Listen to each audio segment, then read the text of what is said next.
एक दिन एक प्रेमिका अपने प्रेमी से मिलने आती है। वो उसको एक चैलेंज देती है। वो बोलती है कि आज का दिन हम दोनों एक दूसरे से बिना फ़ोन पे बात किए और बिना कोई मैसेज किए रह के दिखाएंगे। लड़का बोलता है मैं तुमसे प्यार करता हूँ, मैं तुम्हारे बिना एक दिन कैसे रह पाऊँगा। लड़की बोलती है आम एक चैलेंज है, इसे स्वीकारो। दोनों इस चैलेंज को स्वीकार के चले जाते हैं। थोड़ी देर बाद लड़की को लड़के की बेहद याद आने लगती है। वहीं दूसरी तरफ लड़का भी अपनी प्रेमिका के लिए परेशान हो रहा है। वो सोच रहा है आज का पूरा दिन कैसे निकलेगा मेरी प्रेमिका के बिना। वो उसे मैसेज करने की कोशिश करता है लेकिन करता करता रुक जाता है। वहीं पे उसकी फ़ोटो देख के वो खुश हो जाता है। दूसरी तरफ उसकी प्रेमिका भी बहुत ही ज़्यादा हताश है और सोच रही है कि आज का दिन कैसे कटेगा। प्रेमी अपनी प्रेमिका को आई मिस यू का मैसेज करने लगा है, लेकिन टाइप करते करते उसे याद आता है कि उसने आज अपनी प्रेमिका का चैलेंज स्वीकार किया है, इसलिए वो रुक जाता है। प्रेमिका को एक एक पल अपने प्रेमी के बिना काटना मुश्किल हो जाता है, लेकिन वो क्या करे, चैलेंज तो उसने खुद ही दिया होता है। एक दिन पूरा का पूरा निपट गया है और वो एक दूसरे से मिलने आते हैं। प्रेमिका बोलती है तुमने बहुत ही अच्छे से मेरा चैनल एक्सेप्ट किया और तुमने मुझे बिल्कुल फ़ोन और मैसेज नहीं किया और तुम मेरे बिना एक दिन अच्छे से रह लिए। प्रेमी बोलता है हाँ तुम ठीक कह रही हो, मैं तुम्हारे बिना एक दिन रह लिया, लेकिन अब मैं तुम्हारे बिना एक पल भी नहीं रह पाऊंगा।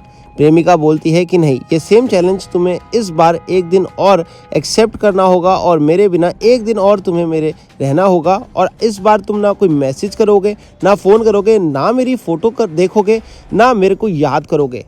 तुम्हें ये चैलेंज फिर से एक्सेप्ट करना होगा। प्रेमी ये चैलेंज एक्सेप्ट करता है और उसके बाद वो सोचता है पता नहीं आज कैसे मेरा दिन गुजरेगा। प्रेमिका को फिर से अपनी प्रेमी की बेहद याद आने लगती है, लेकिन वो सोचती है चलो मैं अपना किसी ना किसी काम में ध्यान बटाती हूँ ताकि मुझे मेरे प्रेमी की याद ना आए। वहीं प्रेमी भी बेचारा फ़ोन में वीडियो गेम खेलता पूरा दिन गुजारता नज़र आता है, काम करता या उसको याद करता नज़र आता है, लेकिन ना मैसेज करता है, ना फ़ोन करता है, ना उसकी फ़ोटो देखता है। फाइनली वो फ़ोन को भी साइड रखता है और सोच में पड़ जाता है कि उसकी प्रेमिका उसके साथ ऐसा क्यों कर रही है, क्यों वो एक एक दिन का ऐसे चैलेंज देख के उससे दूर जा रही है। वो बेचारा परेशान हो जाता है। प्रेमिका का भी ध्यान अपने प्रेमी में है और काम करते करते वो अपनी उंगली भी बेचारी काट बैठती है। उसकी याद में वो सोचती है कि कैसे दिन कटेगा। प्रेमी और प्रेमिका दोनों एक दूसरे के लिए बेहद ही ज़्यादा परेशान हैं, लेकिन ये सोच के डिस्टर्ब्ड है कि ये सब हो क्यों रहा है। अगले दिन प्रेमिका प्रेमी से मिलती है और वो प्रेमिका को प्रेमी बोलता है कि देखा मैंने कितने अच्छे से चैलेंज एक्सेप्ट किया। प्रेमिका बोलती है हाँ तुमने ये चैलेंज बहुत अच्छे से एक्सेप्ट किया और मैं तुम्हें एक बात और कहना चाहती हूँ। आज हम शाम को दोबारा से मिलेंगे और आज शाम को मैं तुम्हारे को एक मन की बात बताना चाहती हूँ। इसके लिए मैं चाहती हूँ कि तुम आज शाम को मेरे घर आ जाओ। जैसे ही प्रेमी प्रेमिका के घर पहुँचता है और बोलता है देखा मैंने सारे चैलेंज तुम्हारे एक्सेप्ट करे, उसी वक्त वो देखता है कि प्रेमिका के प्राण जा चुके हैं।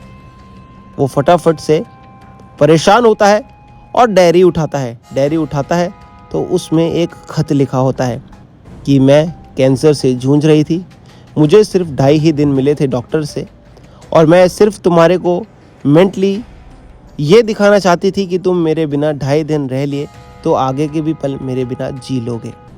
प्रेमी बेचारा हताश परेशान हो जाता है और ये लव स्टोरी का अंत ऐसे ही हो जाता है। मैं चलता हूँ, वीडियो को शेयर करना मत भूलिएगा।